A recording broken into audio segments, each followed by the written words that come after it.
I'd like to call the September 23rd, 2015 council meeting to order. Would you please stand for the pledge? I pledge allegiance to the flag of the United States of America and to the republic for which it stands, one nation, under God, indivisible, with liberty and justice for all.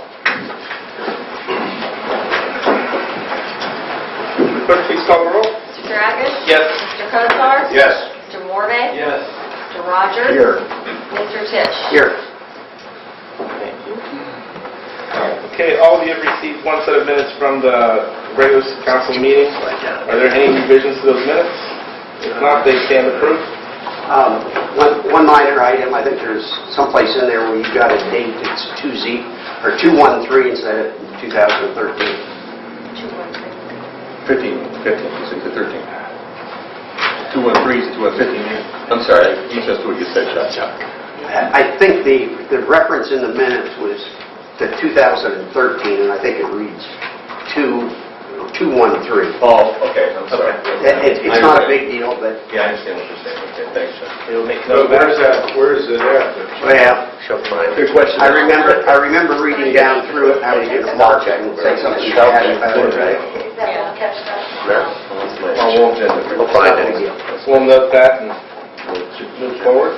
Okay, John? Yeah.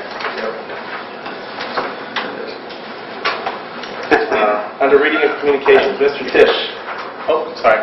No, I have no communication. Page 25. 25. Note that was on page 25, everyone. Thanks, Chuck. Mr. Mayor. Oh, that wasn't me. Let the minute show it was John. Okay, so communications. Bob, Steve?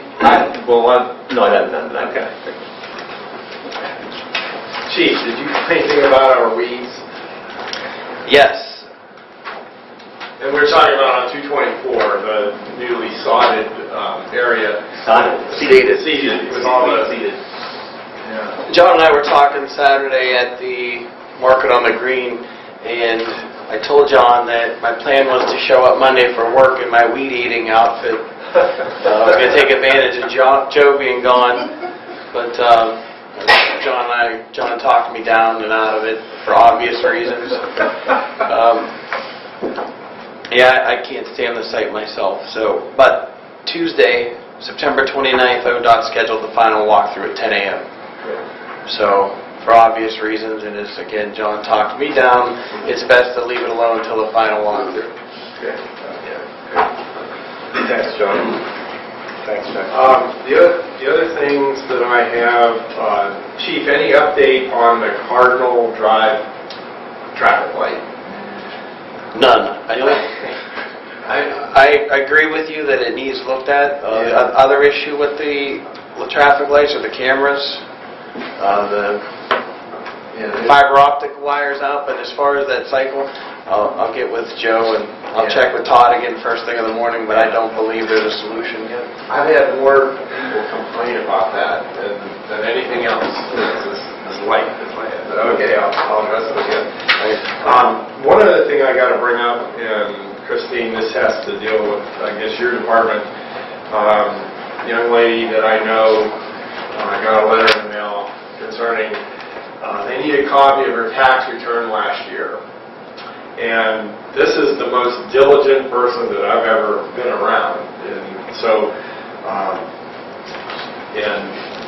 she says, to me, she goes, what did they do with my tax return? Why don't they have my tax return?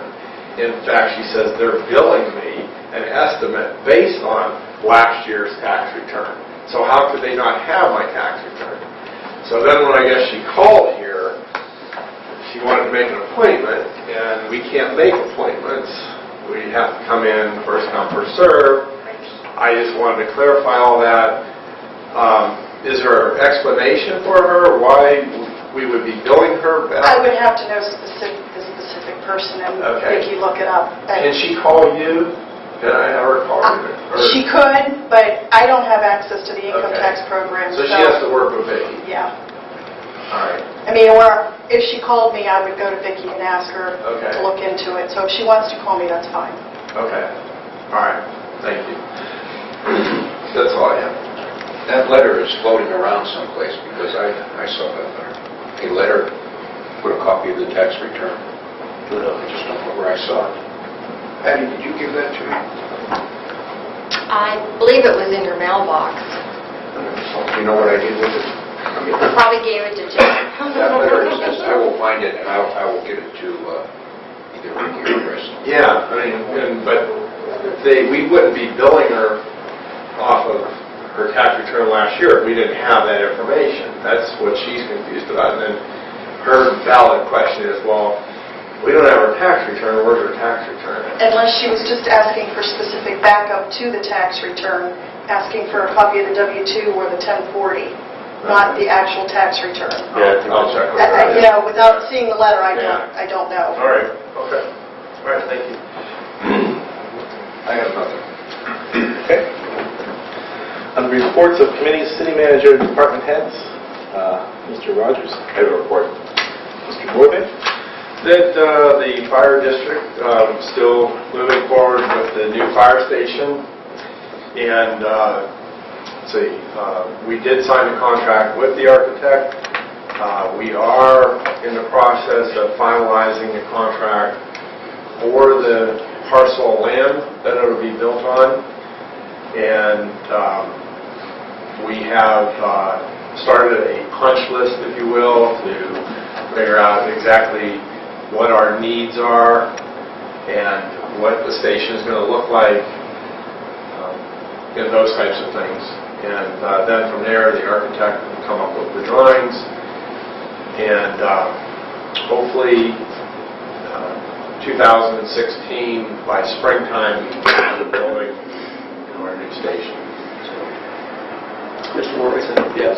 Are we purchasing land, or is the fire district purchasing land? The intent is right now, yes, to purchase land.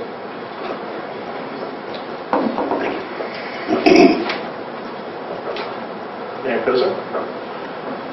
I think that letter that John was talking about and I have touched, I think it's on Joe Marino's desk. Chris, after this meeting, let's take a look and I'll give it to you.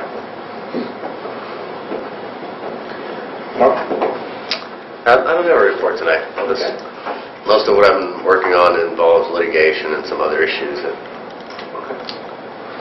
Christine.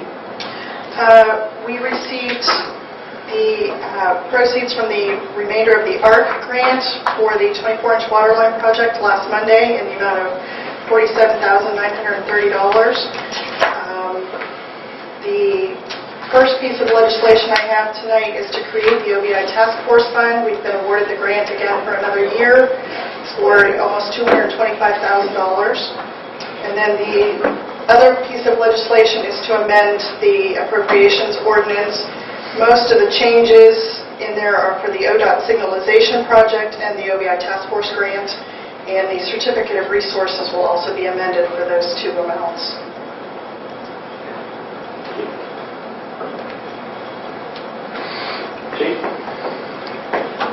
In Joe's absence, Patty's been running the city.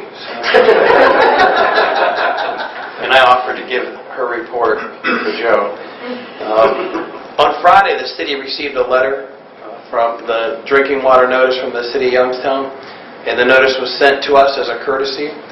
The communities of Youngstown, McDonald, and Lordstown all had their water samples returned violating the maximum contaminant level. And the question became for us, did we have an obligation to send this letter out to our residents who use the water? And after discussion with Youngstown Water and the EPA, it was determined that we did not have to notify our residents of the contaminant issue. And the main reason being that our samples came back okay. It was just those three communities.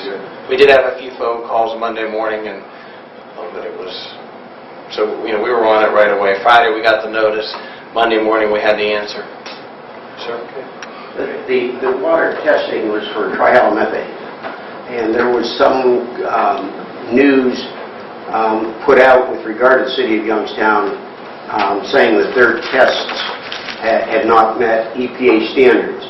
We do not test our water at the same time that City of Youngstown and McDonald does, and so our tests were taken at a different time frame. And in light of the fact that our test came back in compliance would be why we did not have to do the notification. But it would be standard procedure for Youngstown, being our water supplier, to put the city of Canfield on notice because we are a satellite system in the city of Youngstown system. And they actually received a directive from the EPA to get that notice out to their customers. I believe that you received the emails from the 2 residents concerning the, I think it was their wish not to amend the vicious dog ordinance. And today, we reached out to all the surrounding communities regarding the Halloween hours.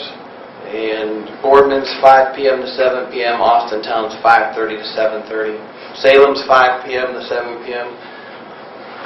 Joe and I did have dialogue on this issue, and I would suggest 5 p.m. to 7 p.m. Canfield Township's waiting for us, and whatever we agreed to, they will go with it. So Austintown, just to our north, 5 p.m. to 7 p.m. That's what I would recommend. I don't know, is that something we could deal with now? Yeah, we could set those hours now, is that?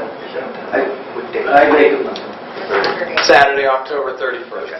5 make a motion that Halloween trick-or-treat hours be Saturday, October 31st, between the hours of 5 and 7 p.m. Second that. Okay. Well, You want to call that? yeah. Mr. Dragish? Yes. Mr. Cosar? Yes. Mr. Morvay? Yes. Mr. Rogers? Yes. Mr. Tisch? Yes. We will post that on our website tomorrow morning or this evening. We'll get it out there. We've had calls. Okay. From a police perspective, over the last month, we've had not many, but a few speed complaints, specifically in the areas surrounding the schools. Herbert Road, which does get a lot of the vocational school traffic. Shadydale, Brook Park, Glenview. So we have been out with the speed trailers and then radar zones with our officers out with the laser units and radar units. We were out on Glenview this afternoon. So we're...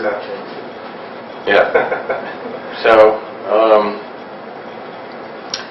also with that, as I've always said, we do our best to educate the kids, the schools, both schools, the vocational school and the high school. We don't want to cite them. We'd rather them be in compliance with the speed limit. We did that at the beginning of the year, and we'll continue to do that throughout. Tonight at 7 p.m., our Civil Service Commission is administering the police officer civil service examination at the middle school. We had 25 applicants. We were up 10?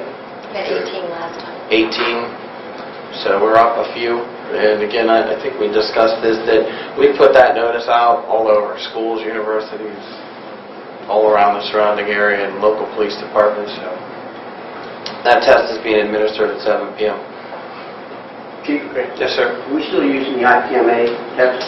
We switched for this. This will be the first time we've given this exam.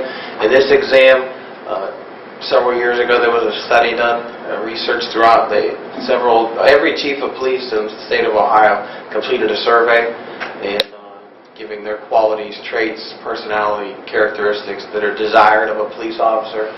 So we are using that test this time. Is that developed by a group, or is this self-developed test? No, it's developed by an outside group. Okay. Can you give me the name of that group? Yes, I will. Okay, thank you. And are we still charging per test? Yes, $20 per test. And how is the cost of the new test compared to what we're paying for charging for the test? Was it per test? We ordered the test, they gave us extra, we send them back, and how many people showed up is what we paid per test. I do not have Okay. I want to give that accurate information, I don't have it at this time.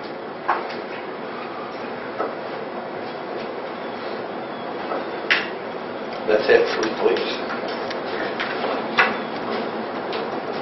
Comment, you were talking about the kids speeding on Brook Park and Shadydale and so on.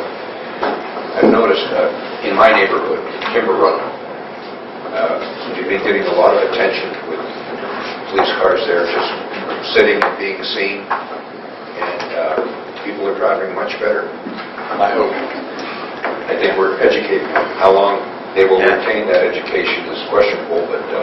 In that area was a concern with the school traffic because of the township residents on their way to school, and we haven't had complaints, but we've been there. You've spent some time there, and I just want to say I appreciate it, not as a mayor, but more as a resident of that area. Thank you. Thank you. All right. These troublemakers up there. Chuck's Okay, Mr. Cook? In the zoning department, for the month of September, we issued 17 permits so far for a total valuation of $298,903. There was a partial land that was just sold up next to Route 11 off of 224 there, so I'll have to see what's going on up there. Next to Walgreens back there. CVS?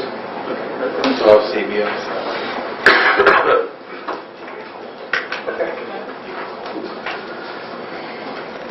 Okay. Under persons desiring additional information from department heads, I ask that you step forward to the podium, state your name and address clearly for the record. Keep your questions to 3 minutes maximum per person and no more than 30 minutes total. Your questions must only pertain to each department head's report this evening.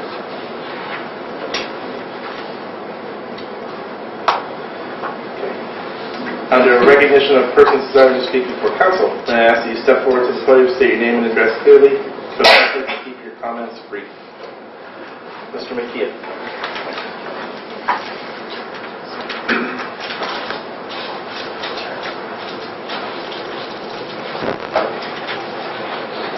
Good evening, I'm Frank McKeon. I reside at 2 Clement Avenue.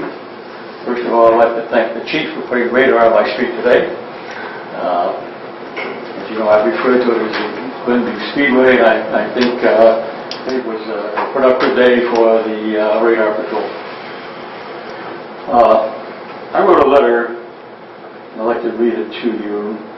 I wrote the letter to council and to the city manager in regard to the last meeting. I was not able to attend the last part of last night's meeting. In regard to repaving issue, I would once again like to mention speed humps for Glenview. This is an ideal time to do it. There are many speeders on Glenview, and we know the police cannot be there all the time. It's time for a new proactive approach. There are several streets in the city that are candidates. Let's do something. Make Glenview a pilot project. I'm sure Vernal Paving knows how to do it. One hump 500 feet from Garwood, and one 500 feet from Brook Park should do it. With appropriate markers, the snow crew should have no problems. I'd be happy to suggest designs. I got a letter back from the city manager. Frank, as you know by now, the street paving program is subsidized with general fund dollars. At this time, there are no excess funds available in the general fund to do pilot projects. If you wish to provide the necessary funding to complete the engineering and installation of speed bumps and signage per ODOT specifications, then I would entertain asking council for their consideration. Number one, it's the city that's responsible to control traffic and maintain safety on the streets, not any individual citizen contributing his money for such. I contributed not in taxes, I think. Number two, ODOT does not control signage on non-state route streets. We control that. We can put up a sign that says children playing or speed limits and that type of thing. The ODOT issue, as mentioned, is a smokescreen just to obscure the issue. Gentlemen, the ball is in your court. I've suggested this several times. The score is 40-love. And you're not winning. So I would appreciate your consideration for the speed hump issue. Frank, let me intervene there, Mr. McKeon, real quick. The reason ODOT specifications are referenced is that the city has the right to put a signage, whatever kind of signage it wants to put on city-owned streets. The problem, though, is there has to be some science behind where those signs are going, what type of sign they are, and we've always referenced the ODOT manual and looked at the warrants for signage so that we can defend ourselves in the event of a claim. We can't just willy-nilly decide we're going to put a sign here because we want to. We have to look at the signs behind the study that says, here's what that sign needs to look like, here's where that sign needs to be placed. So it's not a smoke screen, it's good science, it's good government. Okay, I agree. Yes. Mr. President, Mr. Martia, let me go on the record and make sure that you understand my position. I am opposed to speed humps or speed bumps, period. That's my comment with regard to that. But a difference of opinion is always welcome.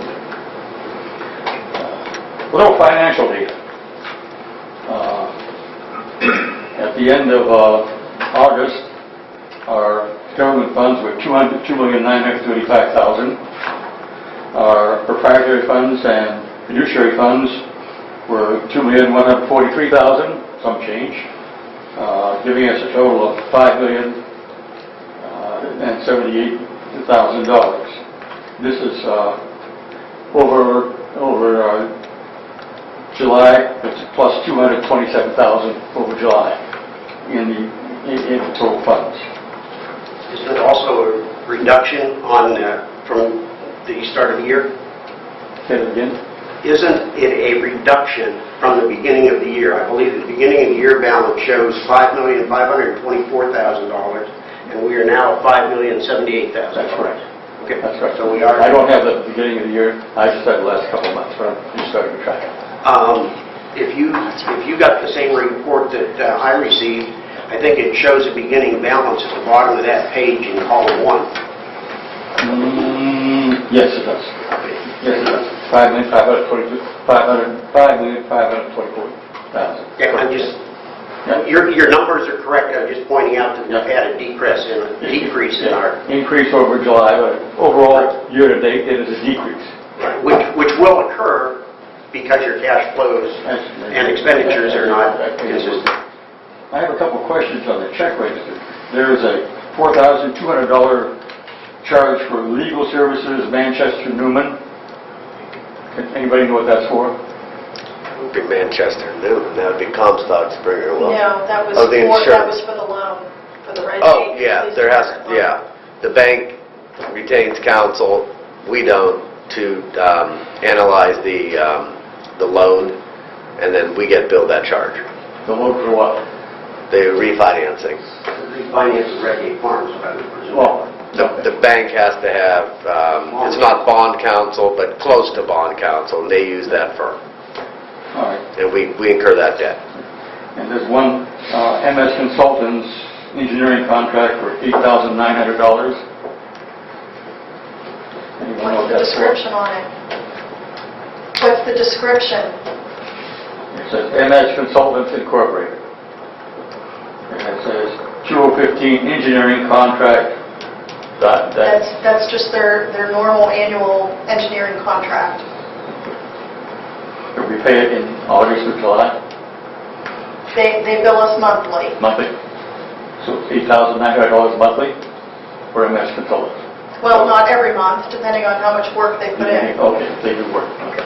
So there's also an adjustment of $118,000. That's the transfer to the payroll department, or payroll account for paychecks. Okay, but they call that an adjustment. It's a little confusing to us novices.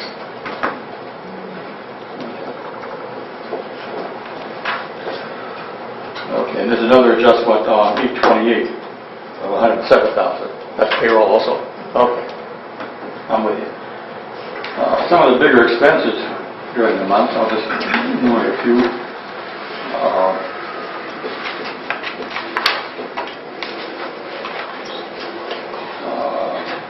Mahoning County Treasurer monthly operation is $65,000. Pardon? Mahoning County Treasurer. That's for that's what we pay to the sanitary, for the sanitary sewer in Mahoning County. Okay, that's our sewage. All right. It's based on consumption. Got it. Okay, those are the questions I had. Thank you for your help. Thank you. Frank, just a comment in passing on MS Consultants. The managers meeting takes place at 8 o'clock every Tuesday morning, and not always, but quite often, MS Consultants engineer is there, and we talk extensively about every project that they, in effect, design, a new sewer, a new this, so that we've got road resurfacing. So that's a variable amount that gets charged depending on the amount of engineering work that they do for us. I understand that. Just trying to understand where the money's going, as best I can. Thank you. Okay, under old business, there is none. Under new business, item A. As per the provisions of section 4.05 of the Charter of the City of Canfield, I move the council dispense with the requirement of full reading of the proposed ordinance and authorize it by title only. Do I have a second? Second. Mr. Morvay. Discussion? There being none, would the clerk please call the roll? Mr. Dragish? Yes. Mr. Cosar? Yes. Mr. Morvay? Yes. Mr. Rogers? Yes. Mr. Tisch? Yes. As per the provisions of section 4.05 of the Charter of the City of Canfield, I move the council dispense with the requirement of 2 readings of the proposed ordinance and authorize adoption of the same upon its first reading. Do I have a second? Second. Mr. Rogers. Discussion?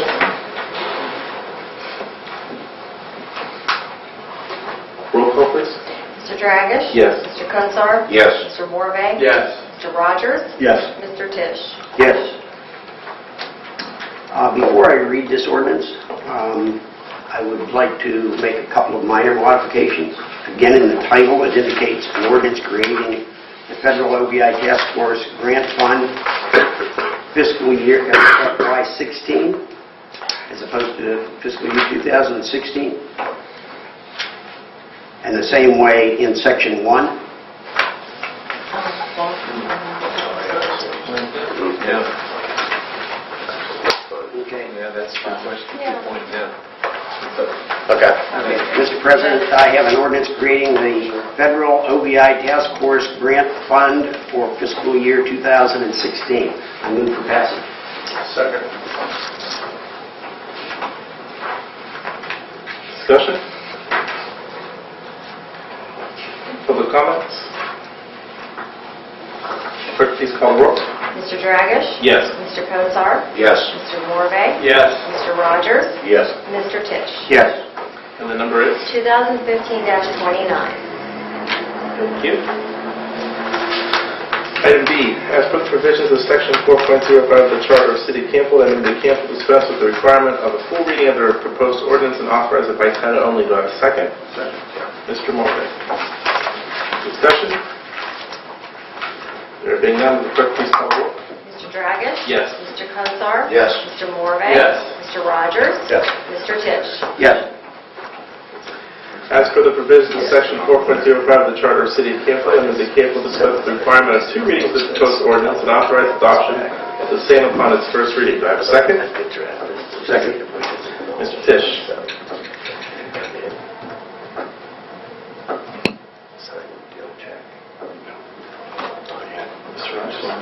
Oh, roll call, please. Mr. Dragish? Yes. Mr. Cosar? Yes. Mr. Morvay? Yes. Mr. Rogers? Yes. Mr. Tisch? Yes. Mr. President, I have an ordinance amending ordinance 2015-19 annual appropriation ordinance to make appropriations for current expenses and other expenditures for the City of Canfield, State of Ohio, during the fiscal year ending December 31st, 2015. I move for passage of this ordinance. Mayor, second. Discussion? I think that the finance director generally outlined the changes to that ordinance. I think that pretty well covers it. Okay. Public comments? Clerk, please call the roll. Mr. Dragish? Yes. Mr. Cosar? Yes. Mr. Morvay? Yes. Mr. Rogers? Yes.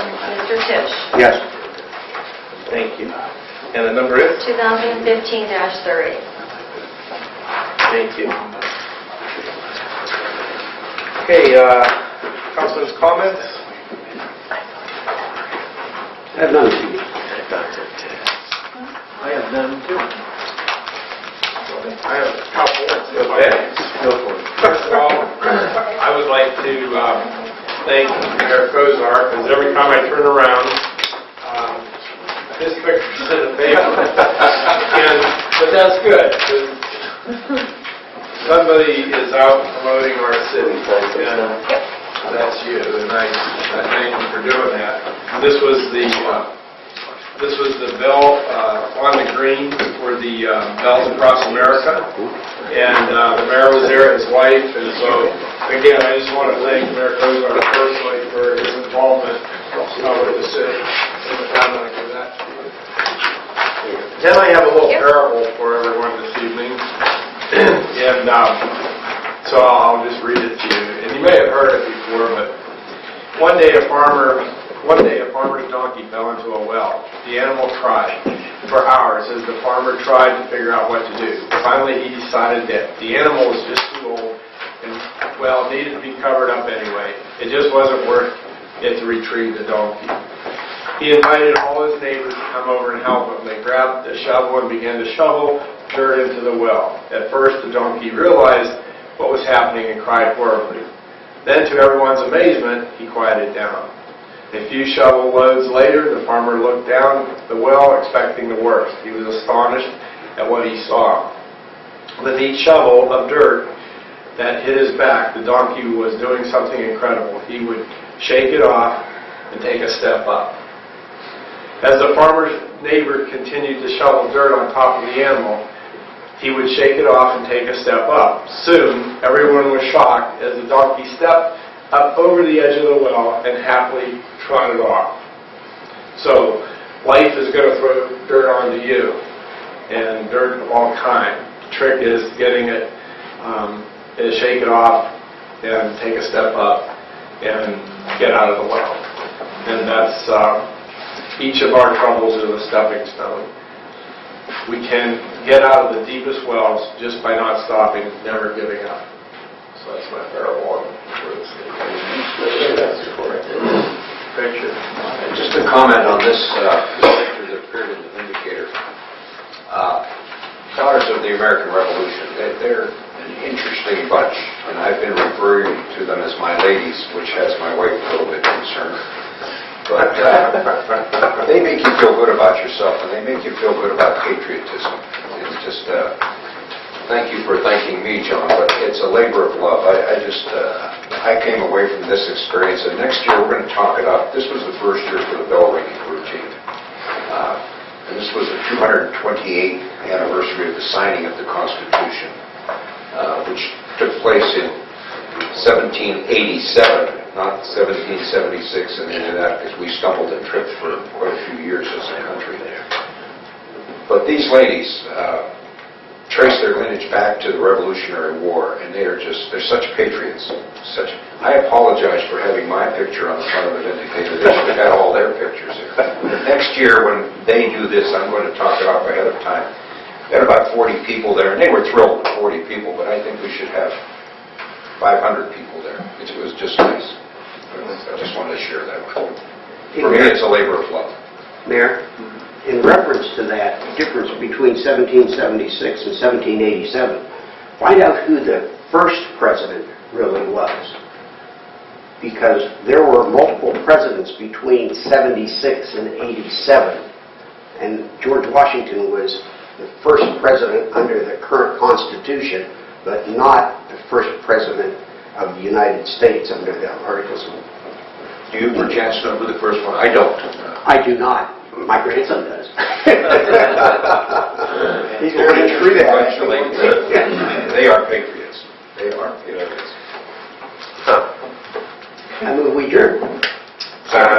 We are done. Thank you. Okay,